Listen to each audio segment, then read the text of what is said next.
پورا موقع دے رہے ہیں کہ یہ جب فیصلہ ہو جائے. یعنی اگر ہم نے ٹرانسفر کا اتنی دیر اپلائی کیا ہوا ہے تو کم از کم فیصلہ تو کریں. وہ کرتے بھی نہیں ہیں. بہرحال وہاں بھی ان کو بھی میں نے کہا، بڑی دیر کا کہا ہوا ہے کہ ہمیں چیف جسٹس اسلام آباد ہائی کورٹ پہ مجھے کوئی اعتماد نہیں ہے. جب مجھے اٹھایا گیا وہاں سے، آپ سوچیں کہ مجھے غیر قانونی اور آئینی طور پہ اٹھایا گیا ان کی عدالت سے، اور انہوں نے اس کو لیگلائز کر دیا. یعنی اصل میں تو ان کو اللیگل کرنا چاہیے تھا. سپریم کورٹ کو تو جانے کی نوبت نہیں ہونی چاہیے تھی. ان کی عدالت میں بیٹھا ہوں، شیشے توڑ کے، ڈنڈے مار کے، وکیلوں کو مار کے، وہ بیچارہ رجسٹری سٹاف ان کو ڈنڈے مار کے، اور مجھے گھسیٹ کے لے گئے وہاں سے ان کی عدالت سے. اور چیف جسٹس نے کچھ بھی نہیں کیا، بلکہ اس کو جائز قرار دے دیا گیا. اس کے بعد جو اس سے پہلے ٹرین کیس تھا، 3 ممبر بینچ بیٹھا، دو ججز نے واضح طور پہ کہہ دیا کہ مینٹینیبل ہے کیس. چیف جسٹس صاحب فیصلہ نہیں کر رہے، وہ بھی لٹکائے ہوا وہاں.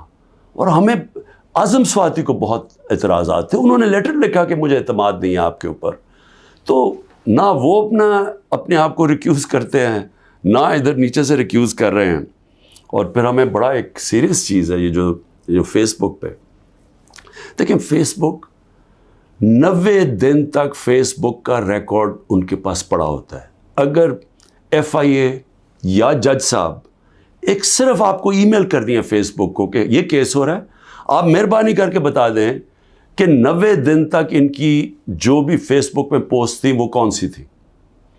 کیونکہ 90 دن تک جو لوگوں نے دیکھا ہے اور پوسٹ بھی کیا ہے کہ اس کے جو ہمایوں دلاور کی پوسٹ تھی اس پہ انہوں نے جو ان کا میرے متعلق پوسٹ کی ہوئی ہیں، وہ تو اگر کوئی بھی دیکھ لے تو مجھے تو ان سے انصاف نہیں مل سکتا. لیکن وہ FIA کے پاس گئے اور FIA نے جناب کہا جی وہ کیونکہ ڈیلیٹ ہو گئی ہیں، وہ FIA نے کلین چٹ دے دی. میچ فکس ہوا ہے.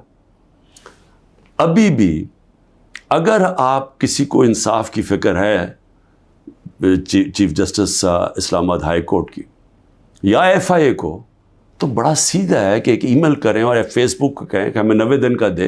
اس میں پتہ چل جائے گا کہ کیا دلاور صاحب مجھے انصاف دے سکتے ہیں یا نہیں دے سکتے. میں اس کے بعد دوسری بھی بات کرنا چاہتا ہوں، کیونکہ یہ تو اب دیکھتے ہیں، یہ بڑی تیز سپیڈ سے چل رہا ہے. اب دیکھتے ہیں آگے کیا ہوتا ہے. لیکن ابھی تک تو کوئی امید نہیں نظر آ رہی کہ جو فیئر ٹرائل ہوتی ہے وہ مجھے ملے گی، جو میرا رائٹ ہے.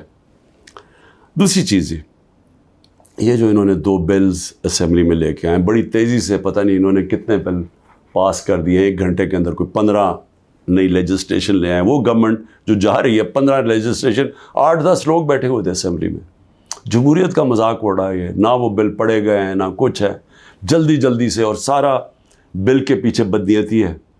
اور یہ جو 2 بلز انہوں نے انٹروڈیوس کیے ہیں، سیکریسی ایکٹ اور prevention of extreme violence act, یعنی یہ جو 2 بل ہیں یہ تو ایک قوم کو غلام بنا رہے ہیں. یہ تو اسٹالن کی USSR کے اندر اس طرح کے تو قانون بنتے تھے، یا نازی جرمنی میں بنتے تھے. لیکن یہ کسی آزاد معاشرے میں تو کوئی تصور بھی نہیں کر سکتا کہ انٹیلیجنس ایجنسی فیصلہ کریں گی، کسی گھر میں بھی گھس جائیں گی اور فیصلہ کریں گی کہ یہ گھر کے اندر کوئی دہشت گرد ہے. اور وارنٹ ایک جو ہوتا ہے، گھر میں گھسنے سے پہلے آپ کو سرچ وارنٹ لینا پڑتا ہے. اس کے بغیر آپ گھس جائیں گے گھروں میں، کسی کے گھر میں بھی گھس جائیں گے اور کچھ بھی کریں گے، اور کسی کو ان کو روکنا نہیں چاہیے. تو یہ تو ایک ملک میں بالکل ہی غلاموں کو کنٹرول کرنے کے لیے ہو رہا ہے.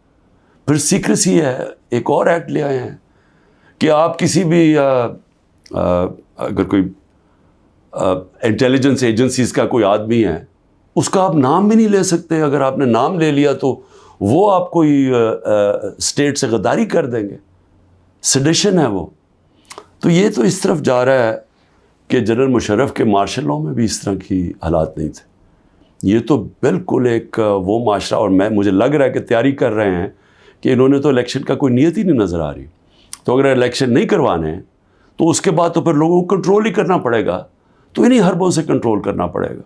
اور مجھے جو خوف آ رہا ہے، میں آخر میں صرف یہ بات کرنا چاہتا ہوں کہ اس وقت جو پختونخوا ہے اس کی ہمیں فکر کرنی چاہیے، کیونکہ ان کی کوئی اپنی الیکٹڈ گورنمنٹ نہیں ہے اس وقت. ان لوگوں کو اوپر مسلط کر دیا ہے جن کی کوئی قانونی حیثیت نہیں ہے، اور وہ جو وہاں کر رہے ہیں، جس طرح کی کرپشن ہو رہی ہے اور جس طرح کا وہاں وہ صوبہ آہستہ آہستہ وہاں دہشت گردی بڑھتی جا رہی ہے، لا قانونیت بڑھتی جا رہی ہے، تو وہ تو لوگوں کو پہلی نوجوان وہاں سارے قبائلی علاقے کا جو جس طرح کی تباہی مچی تھی، جس طرح کی قتل و غارت ہوئی ہے قبائلی علاقے میں، ڈرون اٹیک سے، ملٹری آپریشنز، اوپر سے طالبان ایک طرف، وہ دوسری طرف فوج، تو وہ جو لوگوں سے ہوا، جس طرح کی تباہی مچی وہاں، تو وہ تو اسی سے ابھی نکل رہے ہیں. تو اگر یہ اسی طرف چلا گیا پھر سے، تو مجھے تو سمجھ نہیں آ رہی کہ کیا جو اس وقت فیصلے کر رہے ہیں اس ملک کے، کیا ان کو اندازہ ہے کہ نیچے گراؤنڈ کے اوپر کس طرح کا غصہ اٹھ رہا ہے؟ کیا اندازہ ہے کہ جب وہ پولیس لائنز کے اندر جب 100 پولیس والے شہید ہوئے تھے، پتہ ہے نیچے سے کیا آوازیں آ رہی تھیں؟ اور اب جو بجوڑ میں ہوا اس کے اوپر سارے پختونخوا کے اندر کس طرح کا غصہ گیا ہے؟ کیا کسی کو اندازہ ہے کہ یہ کس طرف جا سکتا ہے؟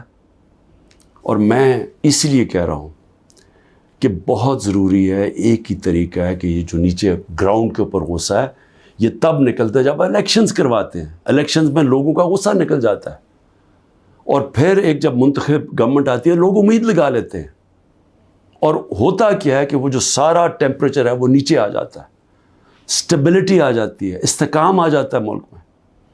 تو یہ جو دوسری طرف ابھی کوششیں ہو رہی ہیں، جو لوگ اس ملک میں جن کا جینا مرنا ہے ان کو خوف آنا شروع ہو گیا.